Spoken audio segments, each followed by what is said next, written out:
that which is not essential, extremely wrong and extremely unhealthy. Our intentions entrap our souls in another's. It is unnatural. We each have our own place. They don't know I am judging them by my own watch. A God that is emotional, not rational. An embodiment.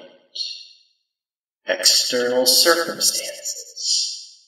A fake window creates balance, absence and corruption, probability, habits, codes, words, prayer. Why did God create prayer? To impart dignity to cause and effect, to allow us to implore, to teach us. Our souls see numbers, space, activity. We think of nothing else. Who would doubt that we think of nothing else? But we have no light. Words change the meaning of things, but the meaning remains the same. Eternity, circle of life. Literally, it's a falsehood, therefore spiritually, a truth. A kind of dubious obscurity. No price is too high for immortality. If it were dubious, man would not know his own corruption. If there was no light, man would not seek salvation. Protector of God's grace. Salvation, when miracles betray hope, when miracles reward hope. Chance changes our minds. Chance deprives our minds. We have no ability to acquire our thoughts. It is not what motivates us. It is not desirable to be an exception to the rule. We should judge exceptions strictly but fairly. Paganism in its independent and purely natural state. Dreams, absence and corruption. We create God for ourselves. Those who know Him serve Him wholeheartedly. They don't know I am judging them by my own watch. Fear, hatred, submission. Those who don't know God truly desire Him. Probability. There are 3 types of people. The ones in the middle are unfortunate and conform to reason. The ones at the end are unfortunate and foolish. Bad thoughts are necessary. Recognize yourself and follow your carnal desires. There is an art. As long as it is not denied, whether it's a principle of truth or flesh, this art clarifies the relationship between principles. All creatures torture and tempt him, and control him through violence, or through gentle temptation. This latter is more terrifying and absolute. 2 extremes. Exclusion of reason, absolute belief in reason. What causes the phenomena? Lust and power are the source of our intentions. Lust is a voluntary intention, and power is an involuntary intention. people begin to rebel against perfection itself. If you know your own sins, you will lose heart, because I believe in you and the depravity of those sins. If you don't want it to end, you must make people believe it is true and eternal. You must hide its origin. Probability will provide certainty. We are automated as well as spiritual. Complete your salvation fearfully. The epitome of evil, an embodiment. Man has lost his way, fallen from grace, trying to find his place.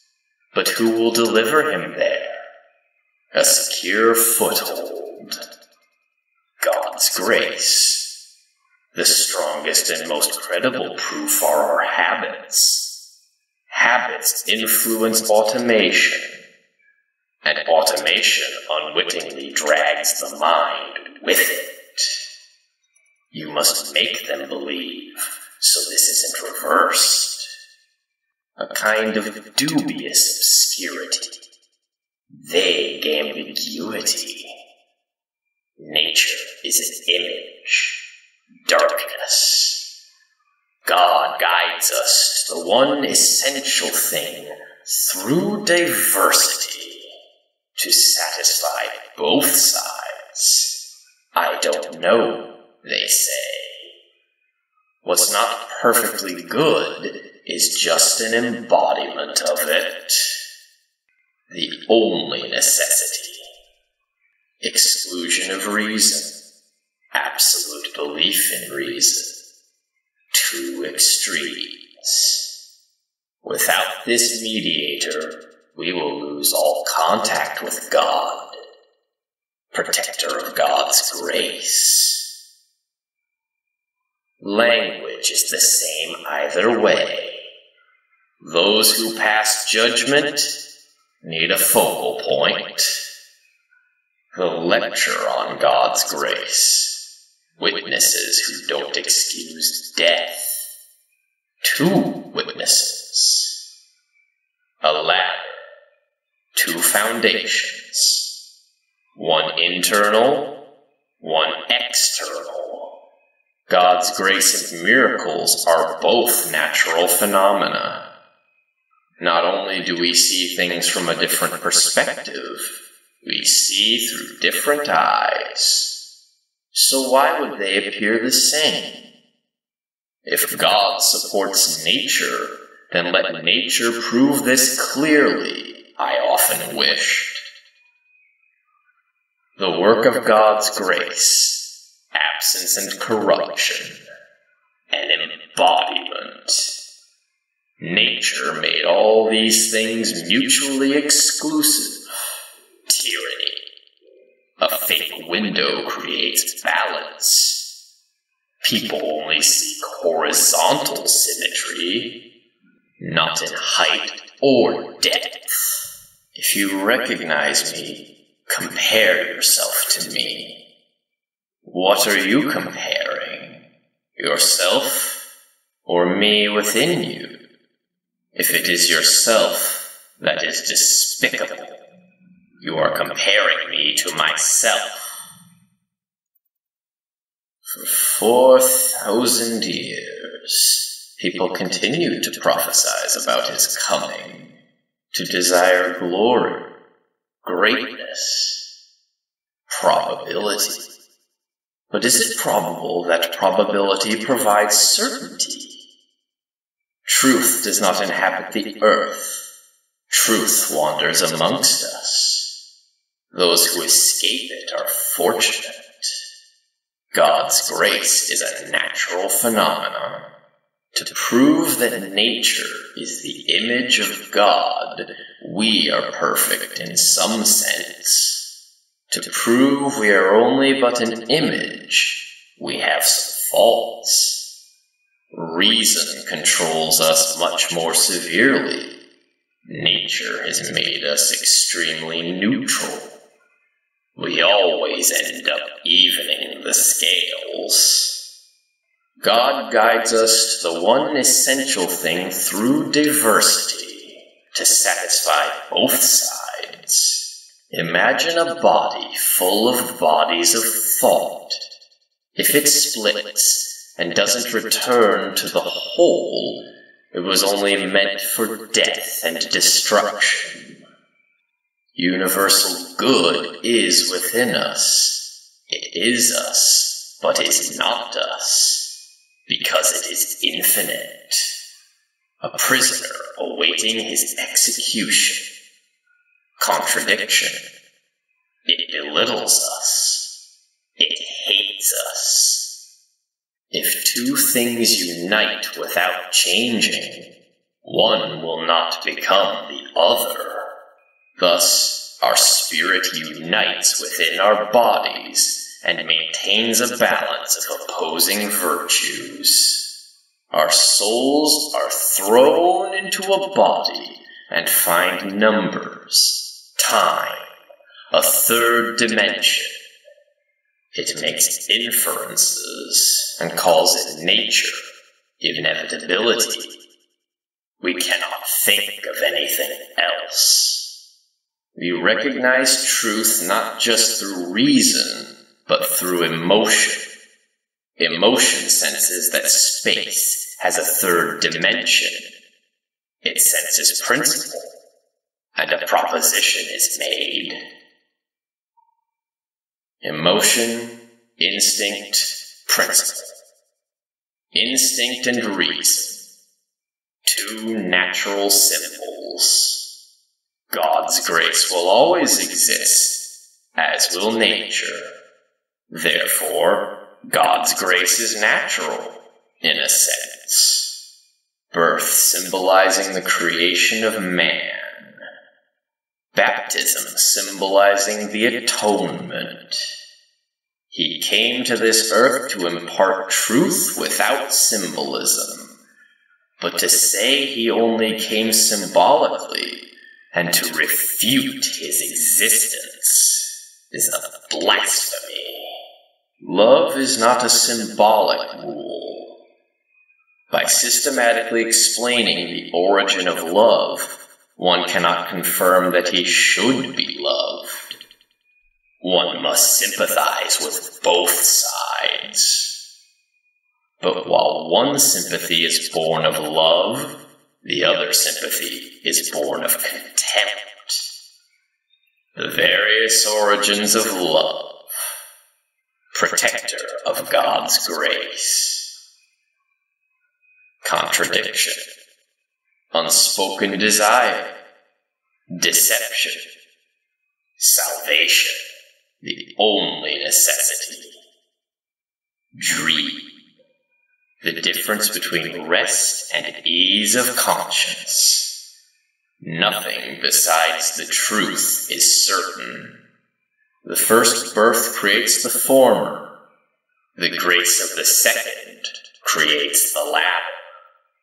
I can love complete darkness, but if God thinks me unlucky, that haphazardness will anger me. I don't accept its merits, not like complete darkness, so it makes me angry.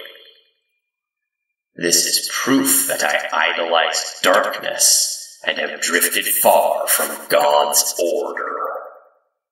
I don't know who I am and what I should do. I don't know my state of being or my responsibility. My heart wants to search for and serve God. I will sacrifice everything to find it. No price is too high for immortality. A God that conducts all with benevolent will. His power and intimidation. Tyranny. He who is worthy of atonement. Of receiving it. Infinity, large and small, order of a limited perfection created for the sake of infinity, when all those teachings are contained in one, as if hidden inside a box, they will appear essentially chaotic. It is not true that everything manifests God, nor that God is hidden from us. But God hides himself from those who test him, and reveals himself to those who believe.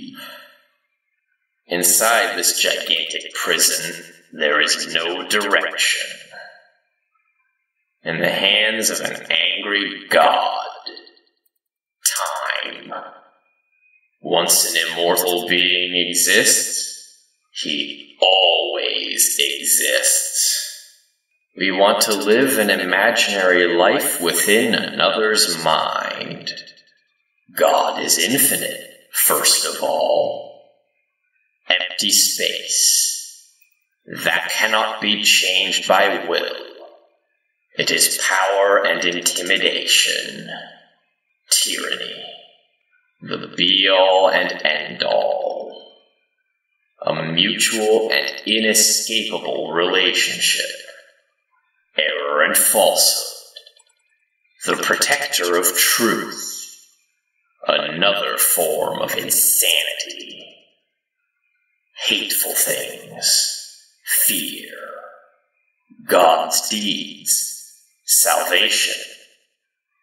Infinite chaos separates us. And somewhere in that infinity, a bet is being wagered. Will it be a crucifix, or will it not?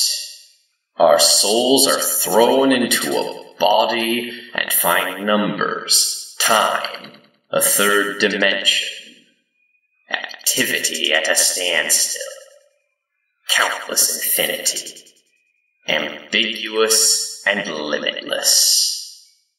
Our nature is in activity. Total stillness means death. A void. Order. Nature placed the entirety of truth inside themselves. Our intentions entrap our souls in another's. We each have our own place. Our imagination makes small things big enough to fulfill us, and make big things small so that they are more like us. We make ourselves for our own God. Adam's glory. The spark of fire. Finding a focal point. The circle of life. The never-ending reversal from right to wrong. Amazing geometry. Infinite numbers. A limited, yet infinite space. Numbers duplicate space. Nature diversifies and duplicates. Artificiality duplicates and diversifies. All unresolved matters still exist. His words, the God within God. He gave life to all through his own rebirth. Emptiness. Power. A focal point. A void.